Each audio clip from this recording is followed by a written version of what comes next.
Welcome students. இன்னைக்கு நம்ம வந்து நோடல் அனாலிசிஸ் வந்து ஏசி சர்க்யூட்ல அதுவும் வித் டிபெண்டன்ட் சோர்சஸோட ஒரு ப்ராப்ளம் பார்க்க போறோம். ஓகேங்களா? ஸோ இந்த ப்ராப்ளத்துக்கு என்ன கண்டுபிடிக்க சொல்லியிருக்காங்கன்னு பார்த்தீங்கன்னா, determine VX using nodal analysis. ஓகேங்களா? ஸோ நோடல் அனாலிசிஸ் யூஸ் பண்ணி சொல்லியிருக்காங்க. இந்த சர்க்யூட் வந்து பார்த்தீங்கன்னா ஒரு ஏசி சர்க்யூட். ஏன் இது ஏசி சர்க்யூட் சொல்றேன்னா, இந்த சர்க்யூட்ல வெறும் ரெசிஸ்டர் இல்ல, ரியாக்டன்ஸ் மட்டும் இருக்கு. அதாவது இங்க ஒரு இண்டக்டிவ் ரியாக்டன்ஸ் கொடுத்துருக்காங்க. அது இல்லாம இந்த கரண்ட் சோர்ஸ் வந்து பார்த்தீங்கன்னா போலார்ல கொடுத்துருக்காங்க. அண்ட் தென் இது ஒரு கரண்ட் சோர்ஸ், இது ஒரு வோல்டேஜ் சோர்ஸ். இது வோல்டேஜ் சோர்ஸ் பார்த்தீங்கன்னா என்ன டைப் ஆஃப் வோல்டேஜ் சோர்ஸ்னா, இது ஒரு டிபெண்டன்ட் வோல்டேஜ் சோர்ஸ். ஓகேங்களா? இந்த ப்ராப்ளம் ஒரு nodal analysis as well as இது ஒரு AC circuit problem with dependent source. Dependent சோர்ஸ்னா என்ன அப்படின்னா, இதனோட வேல்யூ வந்து பார்த்தீங்கன்னா சர்க்யூட்ல இது வேற ஒரு பெராமீட்டர் டிபெண்ட் பண்ணிருக்கும். பார்த்தீங்கன்னா இதனோட மேக்னெட் பார்த்தீங்கன்னா 4Vx கொடுத்துருக்காங்க. ஸோ Vx வந்து சர்க்யூட்ல இருக்கக்கூடிய ஒரு வோல்டேஜ். இது எங்க இருக்குன்னு பார்த்தீங்கன்னா சர்க்யூட்ல 20 ஓம்ல இருக்கக்கூடிய வோல்டேஜ் தான் Vx. ஸோ இந்த ஒரு வேல்யூ பார்த்தீங்கன்னா எதை பொறுத்து இருக்குன்னா, இந்த Vx பொறுத்து இருக்கிறதுனால இதை வந்து நம்ம டிபெண்டன்ட் வோல்டேஜ் சோர்ஸ்னு சொல்றோம். ஓகேங்களா? ஸோ இப்போ இந்த சர்க்யூட்டை எப்படி சால்வ் பண்ணலாம்னு பார்க்கலாம். ஸோ முதல்ல இது நோட் அனாலிசிஸ்னால first we have to identify the number of nodes. எத்தனை நோட் இருக்குன்னு பார்த்தீங்கன்னா, ஸோ நம்ம ஒரே ஒரு நோடு தான் இருக்கு. அதாவது interconnection of 3 or more than 3 elements பார்க்கணும். ஸோ இது வந்து ஒரு நோடுன்னு கன்சிடர் பண்ணலாம். இங்க வந்து 3 பாயிண்ட் கனெக்ட் ஆயிருக்கு. அதனால இது வந்து ஒரு நோட் 1ன்னு வச்சுக்கிறேன். ஓகேங்களா? ஸோ இது நோடுன்னு எடுத்துக்க கூடாது. இது வந்து ஒரு மைனர் நோடு. 2 எலிமெண்ட் தான் கனெக்ட் ஆயிருக்கு. ஸோ இந்த பாயிண்ட் 3 சேர்ந்து ஒரு நோடு. ஆனா இது வந்து நம்ம ரெஃபரன்ஸ் நோட எடுத்துக்கிறோம். ஓகேங்களா? ஸோ ரெஃபரன்ஸ் நோட்னா இட் இஸ் அட் 0 பொட்டன்ஷியல். ஓகேங்களா? இங்க இருக்கக்கூடிய வோல்டேஜ் பார்த்தீங்கன்னா 0 வோல்ட்னு எடுத்துக்கணும். ஸோ மொத்தமா இந்த சர்க்யூட்ல ஒரே ஒரு பிரின்சிபல் நோடு தான் இருக்கு. இங்க இது வந்து V1ன்னு கன்சிடர் பண்ணிருக்கேன். இது வந்து ரெஃபரன்ஸ் நோட். இங்க இருக்கக்கூடிய வோல்டேஜ் வந்து பாத்தீங்கன்னா 0 வோல்ட். ஓகேங்களா? சோ இந்த நோட் 1ல இருக்கக்கூடிய வோல்டேஜ் நம்ம என்ன எடுத்துக்கலாம்? V1 எடுத்துக்கலாம். சோ நோட் 1ல இருக்கக்கூடிய வோல்டேஜ் V1 எடுத்துக்கலாம். ஓகேங்களா? சோ இப்போ இந்த சர்க்யூட்ல நமக்கு வந்து நோட் வோல்டேஜ் கண்டுபிடிக்க சொல்லி क्वेश्चन கிடையாது. சோ V1 கண்டுபிடிக்க சொல்லல. Vx கண்டுபிடிக்க சொல்லிருக்காங்க. What is Vx? It is a voltage across the 20 ohm resistor. இந்த 20 ohmல இருக்கக்கூடிய அந்த வோல்டேஜ் டிராப் தான் என்ன சொல்லிருக்காங்க? Vx. இத தான் நம்மள வந்து கண்டுபிடிக்க சொல்லிருக்காங்க. ஓகேங்களா? சோ நம்ம நோட் அனாலிசிஸ்ல என்ன லா அப்ளை பண்ணுவோம்? KCL லா, கிர்ச்சாஃப் கரண்ட் லா அப்ளை பண்ணி கண்டுபிடிப்போம். ஓகேங்களா? இந்த நோட்ல நாம வந்து கிர்ச்சாஃப் கரண்ட் லா அப்ளை பண்ண போறோம். So Kirchhoff current law apply பண்றதுக்கு முன்னாடி டிபெண்டன்ட் சோர்ஸ் இருக்கக்கூடிய ப்ராப்ளம், எந்த ஒரு ப்ராப்ளம், அது ஏசி சர்க்யூட்டா இருந்தாலும் சரி, டிசி சர்க்யூட்டா இருந்தாலும் சரி, இந்த டிபெண்டன்ட் சோர்சஸ்ல இருக்கக்கூடிய அந்த பெராமீட்டரை நம்ம வந்து அப்ரிவேட் பண்ணணும். ஓகேங்களா? ஸோ முதல்ல Vx 4Vx கொடுத்துருக்காங்க. அப்போ Vx எங்க இருக்குன்னு பார்க்கணும். வாட் இஸ் Vxன்றது நம்ம ஈக்குவேஷன் Vxக்கு எழுதணும். ஓகேங்களா? ஸோ இங்க வந்து டிபெண்டன்ட் சோர்ஸ்ல 4Vx இருக்கு. இந்த Vx சர்க்யூட்ல எங்க இருக்குன்னு பார்க்குறோம். அங்க வந்து 20 ஓம் அக்ராஸ் இருக்கக்கூடிய வோல்டேஜ் தான் Vx கொடுத்துருக்காங்க. இப்போ வாட் இஸ் Vxன்றதை நம்ம முதல்ல எக்ஸ்பிரஷனா எழுதணும். ஓகேங்களா? So what is Vx? இங்க என்ன வோல்டேஜ் இருக்குன்னு பார்க்கலாம். ஓகேங்களா? இங்க ஒரே நோட் வோல்டேஜ் ஒன்று தான். ஓகேங்களா? சோ இந்த பிரான்ச்ல இந்த பாயிண்ட்ல இருந்து இந்த பாயிண்ட் வரைக்கும் இருக்கக்கூடிய வோல்டேஜ் என்ன? V1. இங்க நடுவுல எந்த ஒரு வோல்டேஜ் சோர்ஸும் இல்ல. அப்போ இந்த இம்பிடன்ஸ், அதாவது இந்த 20 ஓம் பிளஸ் J20 ஓம் அக்ராஸா இருக்கக்கூடிய வோல்டேஜ் வந்து பாத்தீங்கன்னா V1. இந்த 20 ஓம்ல மட்டும் இருக்கக்கூடிய வோல்டேஜ் தான் வந்து Vx. ஓகேங்களா? அதாவது இந்த டோட்டல் இம்பிடன்ஸ் 20 பிளஸ் J10 ஓம்ல இருக்கக்கூடிய வோல்டேஜ் தான் V1 மைனஸ் 0. ஓகேங்களா? அப்போ இந்த 20 ஓம்ல மட்டும் இருக்கக்கூடிய வோல்டேஜ் வந்து பாத்தீங்கன்னா Vx. அதாவது இது ஒரு சீரிஸ் சர்க்யூட் மாதிரி நம்ம கன்சிடர் பண்ணிக்கலாம். ஸோ இங்க வந்து பாத்தீங்கன்னா இங்க ஒரு இண்டக்டிவ் ரியாக்டன்ஸும் ஒரு ரெசிஸ்டன்ஸும் சீரிஸா கனெக்ட் ஆயிருக்கு. இதுக்கு வந்து நம்ம அப்ளை பண்ணக்கூடிய டோட்டல் வோல்டேஜ் பாத்தீங்கன்னா V1. ஓகேங்களா? That is V1. இங்க இந்த எண்ட்ல பாத்தீங்கன்னா V1 பொட்டன்ஷியல் இருக்கு. இந்த எண்ட்ல பாத்தீங்கன்னா 0 பொட்டன்ஷியல் இருக்கு. அப்போ இந்த இம்பிடன்ஸ் அக்ராஸ் இருக்கக்கூடிய டோட்டல் வோல்டேஜ் பாத்தீங்கன்னா V1. அப்போ நம்ம வோல்டேஜ் டிவைடர் ரூல் யூஸ் பண்ணலாம். சீரிஸ் சர்க்யூட்ல நம்ம வோல்டேஜ் டிவைடர் ரூல் யூஸ் பண்ணுவோம். What is voltage divider rule? Voltage across a particular element connected in series வந்து பாத்தீங்கன்னா total voltage divided into same resistor divide by opposite sum of resistor அப்படின்னு எழுதும் இல்லையா?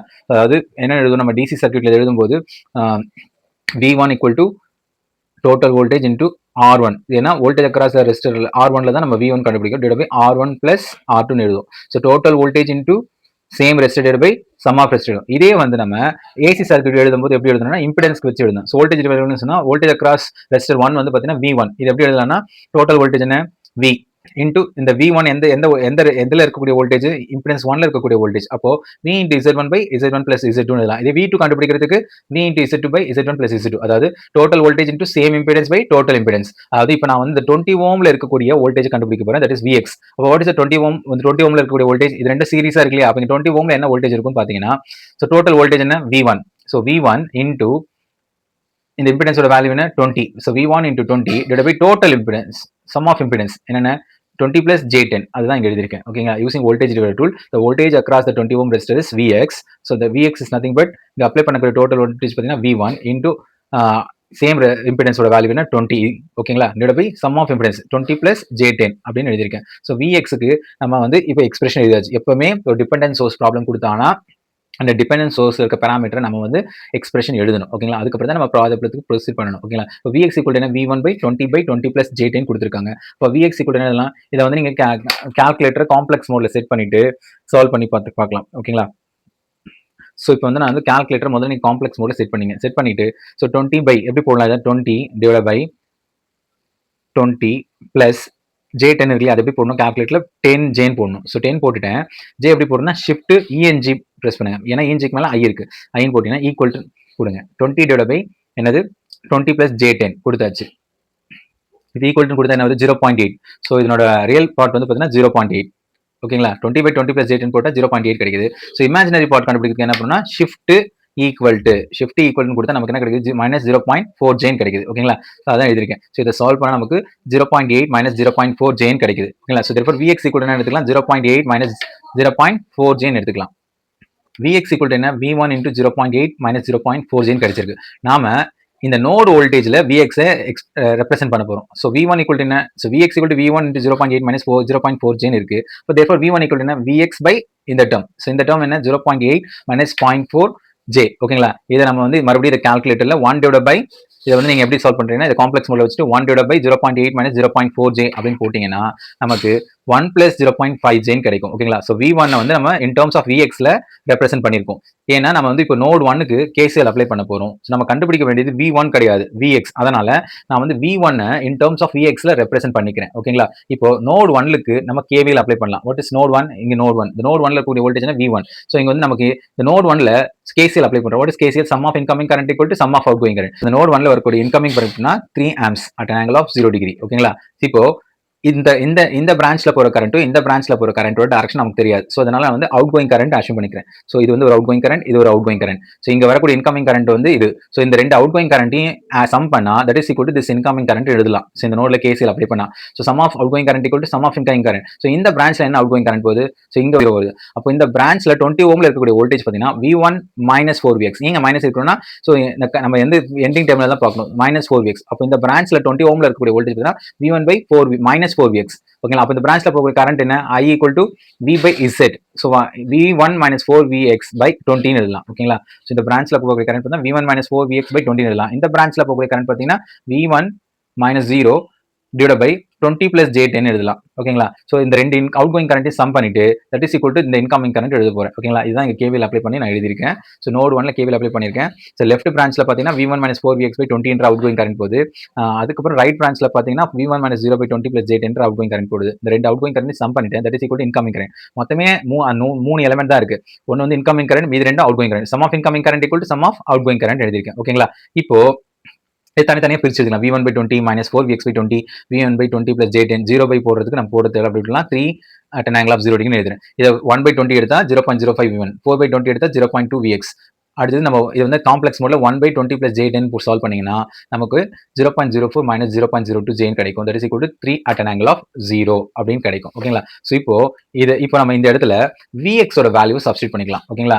So நமக்கு இந்த V1 we are going to represent in terms of Vx. எதுக்காக இப்படி பண்றோம்னா நம்ம என்ன கண்டுபிடிக்க போறோங்க? Vx தான். V1 கண்டுபிடிக்கிறதா இருந்தா V1 நம்ம in terms of Vx ல ரெப்ரசென்ட் பண்ணிருக்கலாம். ஆனா இந்த ப்ராப்ளத்தை பொறுத்த வரைக்கும் நாம கண்டுபிடிக்க போறது Vx. அதனால இந்த V1 in terms of Vx ல ரெப்ரசென்ட் பண்ண போறேன். as well as இந்த V1 in terms of Vx ல ரெப்ரசென்ட் பண்ண போறேன். அப்பதான் நமக்கு Vx கிடைக்கும். நம்ம V1 கண்டுபிடிக்கிறதா இருந்தா நம்ம V1 in terms of Vx ல ரெப்ரசென்ட் பண்ணிருக்கலாம். ஓகேங்களா? இப்போ V1 ஓட நம்ம already V1 in terms of Vx கண்டுபிடிச்சிருக்கோம். என்னது? V1 equal to Vx into 1 plus 0.5 J. So இப்போ V1 க்கு பதிலா இதை எழுத போறேன். ஓகேங்களா? எங்கெல்லாம் V1 இருக்கு இந்த இடத்துல V1 க்கு பதிலா Vx into 1 plus 0.5 J எழுத போறேன். இந்த இடத்துல V1 க்கு பதிலா 1 plus 0.5 ஜேன் எழுத போறேன். ஓகேங்களா? ஸோ இப்போ அதுதான் இங்க எழுதியிருக்கேன். 0.05 V1 இருந்தது. V1 க்கு பதிலா இந்த டேர்ம் எழுதியிருக்கேன். அதே மாதிரி 0.2 Vx அப்படியே எழுதிருக்கேன். அப்புறம் நமக்கு வந்து Vx into சம் டேர்ம் வந்து அதை வந்து V1 க்கு பதிலா இதை ரெப்ரசென்ட் பண்ணியிருக்கேன். ஓகேங்களா? இப்போ இதை கால்குலேட்டர்ல அப்படியே நீங்க என்ன பண்ணிக்கிறீங்கன்னா 0.05 into 1 plus 0.5 ஜேன்னு காம்ப்ளெக்ஸ் மோட்ல சால்வ் பண்ணணும். ஓகேங்களா? அதே மாதிரி இந்த 1 plus 0.5 ஜேவையும் 0.04 மைனஸ் 0.02 காம்ப்ளெக்ஸ் மோட்ல நீங்க சால்வ் பண்ணீங்க. சால்வ் பண்ணா நமக்கு என்ன கிடைக்கும்னா 0.05 நீங்க 1 plus 0.5 ஜே மல்டிப்ளை பண்ணா நமக்கு இந்த டேர்ம் கிடைக்கும். அதே மாதிரி 0.2 Vx அப்படியே வச்சுக்கிறீங்க. இந்த 1 plus 0.5 ஜேவை இந்த டேர்மோட மல்டிப்ளை பண்ணா நமக்கு 0.05 மட்டும் தான் கிடைக்குது. இங்க இமேஜினரி பார்ட் 0. இது எல்லாமே கால்குலேட்டர்ல நீங்க காம்ப்ளெக்ஸ் மோட்ல போகணும். That is equal to 3 at an angle of 0 degree. ஓகேங்களா? இப்போ இந்த Vx ஓட கோஎஃபிஷியன்ட் எல்லாமே நம்ம எடுத்துக்கலாம். Vx காமனா எடுத்தோம்னா இங்க Vx காமனா எடுத்துட்டா இந்த ரெண்டு டேர்ம் அப்படியே இந்த டேர்ம் எழுதிக்கிறோம். மைனஸ் 0.2 எழுதிக்கிறோம். இங்க 0.05 எடுத்துக்கிறோம். ஸோ Vx காமனா வெளியே எடுத்துருக்கோம். தட் இஸ் ஈக்குவல் டு என்ன? 3 at an angle of 0 degree. ஓகேவா? இப்போ ஸோ விஎக்ஸ் ஆஃப் என்னன்னு வருது, இதை வந்து நீங்கள் காம்ப்ளெக்ஸ் மோடில் ஆட் பண்ணீங்கன்னா நமக்கு -0.1 + 0.025 j of V X equal to 3 வருது. So therefore what is VX?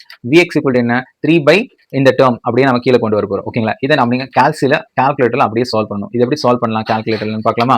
Complex மோடில் வச்சுட்டு 3 போட்டுட்டு 3 டிவைடட், ஓகேங்களா? 3 டிவைடட் ஓப்பன் ப்ராக்கெட் -0.1, ஓகேங்களா? -0.1 போட்டுட்டேன் ப்ளஸ் 0.025 ஜே போடுறதுக்கு என்ன பண்ணும்? ஷிஃப்ட் ஐ, இஎன்ஜி பிரஸ் பண்ணேன், க்ளோஸ் பிராக்கெட் பண்றோம், ஈக்குவல் டு கொடுத்தா கிடைக்குது நமக்கு -28.235 கிடைக்குது. இது வந்து ரியல் பார்ட்டோட வேல்யூ. இமேஜினரி பார்ட்டோட வேல்யூ கிடைக்கணும் நம்ம என்ன பண்ணணும்? ஷிஃப்ட் ஈக்குவல் டு பிரஸ் பண்ணணும். ஷிஃப்ட் ஈக்குவல் டு பிரஸ் பண்ணா நமக்கு என்ன கிடைக்குது? -7.058 ஜே டேர்ம் கிடைக்குது. ஓகேங்களா? இது வந்து விஎக்ஸ் ஓட வேல்யூ. இது என்ன ஃபார்மேட்ல இருக்குன்னா நமக்கு ரெக்டாங்குலர் ஃபார்மேட்ல இருக்கு. இது என்ன ஃபார்மேட் மாத்தணும்? நம்ம எப்பவுமே வந்து மேக்னிட்யூட் வந்து நம்ம போலார் ஃபார்மேட்ல ஆன்சரை பிரசன்ட் பண்ணணும். அதுக்காக என்ன பண்ணணும்? இந்த ரெக்டாங்குலர் ஃபார்மேட்டை நான் போலார் ஃபார்மேட்டா மாத்த போறேன். இப்போ நீங்க மறுபடியும் காம்ப்ளெக்ஸ் டு காம்பவுண்ட் மோடெல்லாம் போக தேவையில்ல. ஜஸ்ட் ஷிஃப்ட் போட்டு ஷிஃப்ட்னு பிரஸ் பண்ணிட்டு இந்த போலார் இருக்கு இல்லையா, இந்த போலார் பிரஸ் பண்ணிட்டு ஈக்குவல்ட்டுன்னு கொடுத்தீங்கன்னா நமக்கு என்ன கிடைச்சிரும்? மேக்னெட் கிடைச்சிரும். மேக்னெட் எவ்வளவு கிடைச்சிருக்கு? 29.10 கிடைச்சிருக்கு. இப்போ இதோட ஆங்கிள் எப்படி கண்டுபிடிக்கிறதுனா ஷிஃப்ட் ஈக்குவல்ட்டுன்னு அப்படியே கொடுங்க. எவ்வளவு வருது? -165.96 கிடைக்குது. ஓகேங்களா? ஸோ இதுதான் வந்து விஎக்ஸ் ஓட வேல்யூ. ஸோ விஎக்ஸ் ஓட வேல்யூ பார்த்தீங்கன்னா 29.1 at an angle of -165.9 degree volt. ஓகேங்களா? அதாவது இந்த மாதிரி ஏசி சர்க்யூட்னு இல்லை, டிசி சர்க்யூட்டாக இருந்தாலும் சரி, ஒரு டிபெண்டன்ட் சோர்ஸ் கொடுத்தாங்கன்னா அந்த டிபெண்டன்ட் சோர்ஸை முதல்ல அந்த ப்ராப்ளத்தில் அந்த வோல்டேஜ் சோர்ஸோ இல்லை கரண்ட் சோர்ஸோ அதனோட வேல்யூ எதை டிபெண்ட் பண்ணியிருக்குன்னு பார்க்கணும். அது சர்க்யூட்ல எங்கே இருக்குன்னு பாருங்க. அந்த சர்க்யூட்ல அந்த வேல்யூவை நம்ம வந்து முதல்ல எக்ஸ்பிரஷன் எழுதிட்டு தான் ப்ரொசீட் பண்ணணும். ஓகேங்களா? இப்படி சால்வ் பண்ணாதான் நம்ம டிபெண்டன்ட் சோர்ஸஸ் சால்வ் பண்ண முடியும். ஓகே.